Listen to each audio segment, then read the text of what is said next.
Hello plums, it's Jess and welcome back to my channel. Here it is, it's finally out, the highly requested alcohol review. Wait, no, sorry. Here it is, the highly anticipated alcohol marker review. So I figured I would just have this little speed paint in the back while I go over the pros and the cons of these particular bootleg Copics that I got through Wish. Now, I've had these for about 4 to 5-ish months now, so it's certainly not my first time using them, but I figured now that I have more, experience with them, it would be a good time to kind of tell you guys how I feel about them. So as a quick little background, I did get these markers, as I mentioned, from Wish, and these sets of 80 markers cost me about $45 Canadian.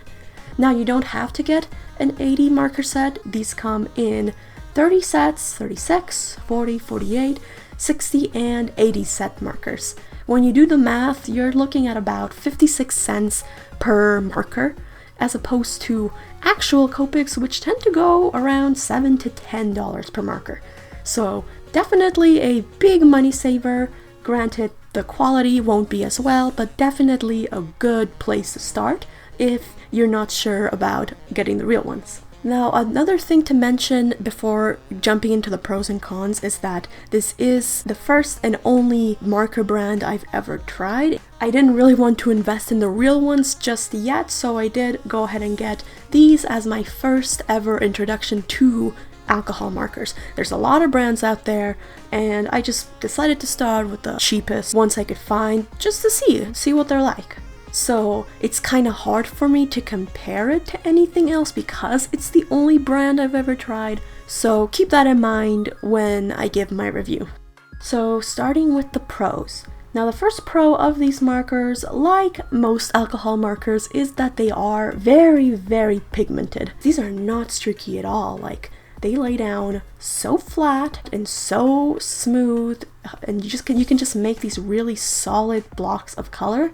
I've seen some really amazing Copic pieces by some artists that they almost look like digital art because of how pigmented and bold these colors are. And it's definitely a different experience than something you could make out of colored pencil or out of paints, I guess.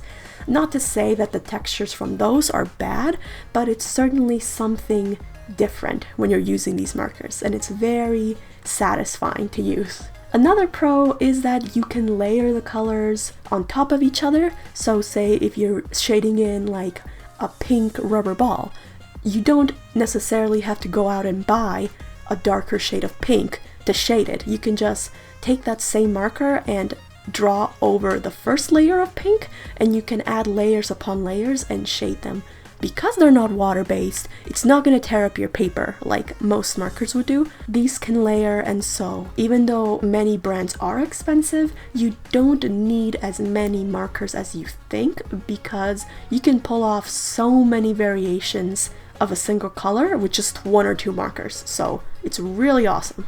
Another pro is that it doesn't have a strong smell. Now, smells is not really something I even thought to consider when using markers because, again, this is my first introduction to alcohol markers. A lot of artists, though, that have tried other brands of bootleg Copics have mentioned that certain types of markers have really strong smells, and I didn't get any smell, so I guess that's a good thing since other markers can be kind of smelly.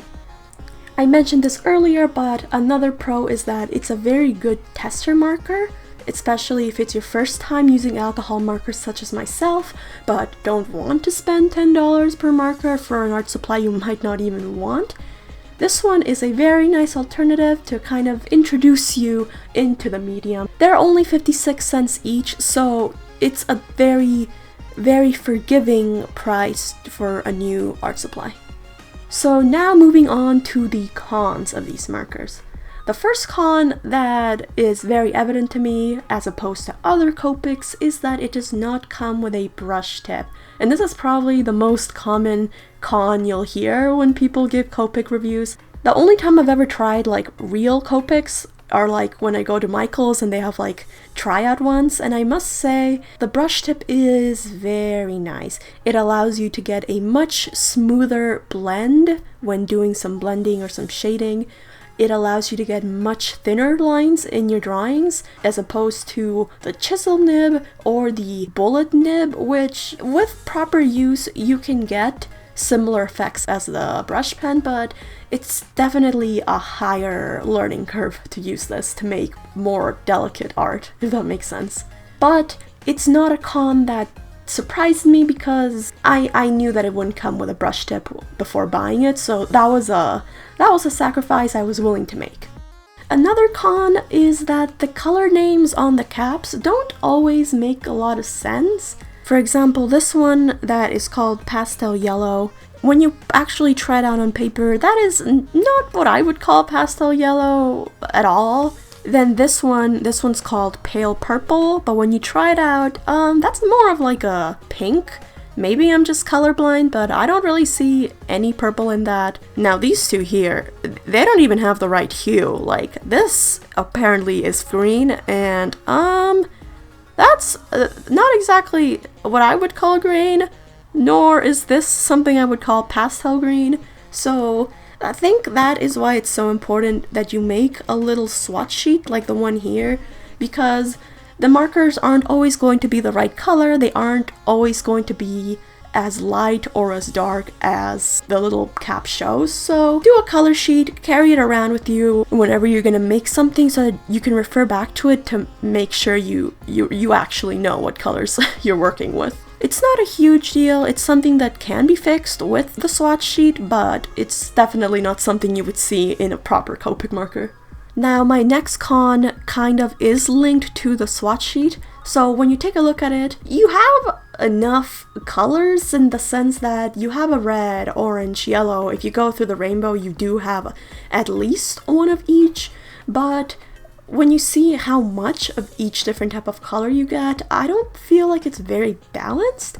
So for example, I think I got way too many blues and not enough purples, although that could be biased because I love purple. Whereas I didn't get so much of other shades that I maybe would have wanted more of. I was really hoping to get some more skin tones because people are something that I draw a lot of. There is a separate flesh tone pack that you can get, so I guess maybe that's why they didn't include that many in the bigger sets. Again, it's a solvable problem, but it's gonna cost you a little extra money.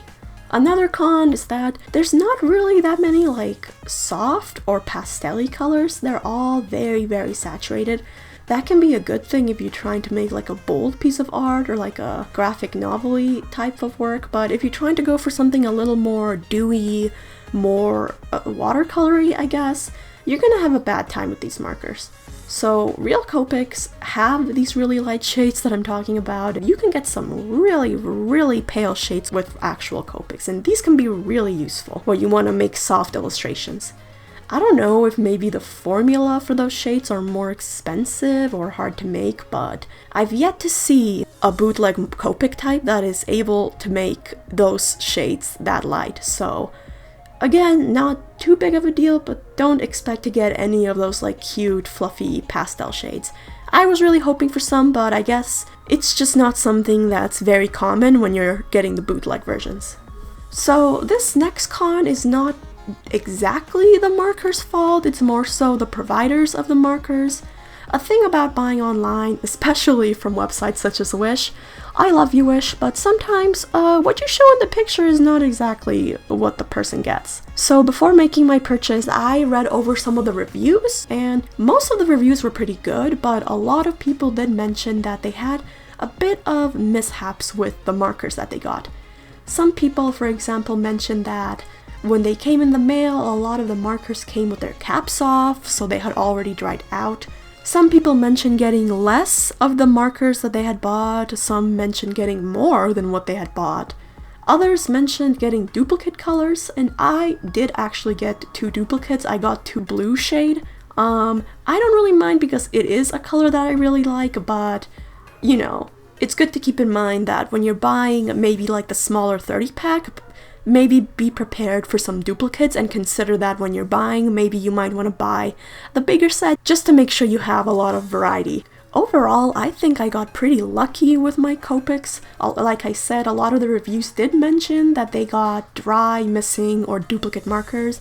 I got away with just one set of duplicate markers for a total of 78 different colors for me to play around with. So I would consider that a win. So this is pretty much the end of the review along with my finished piece. I tried to incorporate different techniques in this drawing, like color layering, blending, flat colors, etc., so that you guys can get an idea of what you can make with these markers. This is my first review video, and I'm not sure if I like this speed paint voiceover version. I think maybe next time I'll do more of an unboxing type where I actually try out the product for the first time with you guys. So let me know if that sounds more interesting than a speed paint review, or let me know if you prefer this way more.